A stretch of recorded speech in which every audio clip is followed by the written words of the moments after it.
I've completed the build of the Lego Snowspeeder here, and most of the stickers came intact and still with good adhesive, but there was one that didn't. And so there's this sticker here that I'm going to apply some adhesive so we can stick that back down.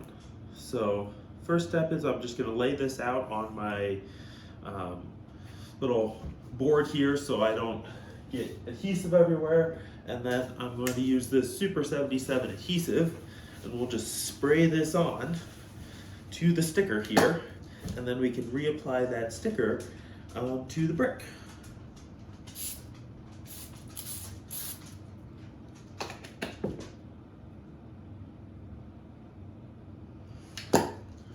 Give it one more little coat here. And we'll just let that dry here for a little bit. We want it to be a little bit tacky and not super wet. So once that dries a little bit, you can kind of touch it and feel it. It's still pretty sticky, so we'll let it dry for a little bit longer. This is one of my favorite builds that I've put together so far. This is one of the Ultimate Collector's Edition Ultimate Collector Series that Lego put together, and it is one that so far that I found that actually has some interior work, which is pretty cool, which we'll show you here in a little bit. So this is now pretty sticky, so we're just gonna flip this over and stick it right down on this brick where it goes.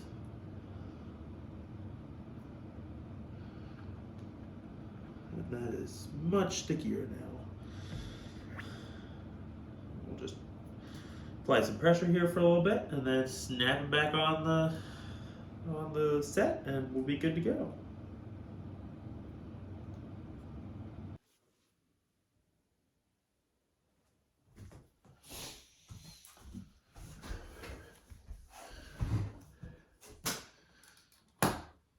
Here we have Lego set 10129 Rebel Snowspeeder.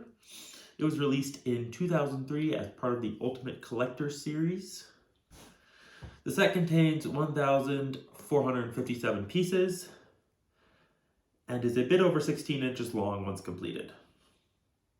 The Snowspeeder is a modified T-47 airspeeder, which is used on the planet Hoth and can reach speeds of 1,100 kilometers per hour. It is equipped with two forward-facing heavy laser cannons and a harpoon cannon on the back, which is famously used for taking down AT-ATs in the Battle of Hoth. This set, although not perfect, comes with a detailed cockpit for both the pilot and the gunner, and a folding air brake, which reveals the unique greebly of the repulsor lift engines. This set, along with more Star Wars themed Lego sets, can be purchased at Bricks and Minifigs, Littleton, Colorado. I have two additional Star Wars UCS Lego themed sets that will be built coming soon, including the extremely large Imperial Star Destroyer. Thanks for watching, and check out all my videos on my YouTube channel.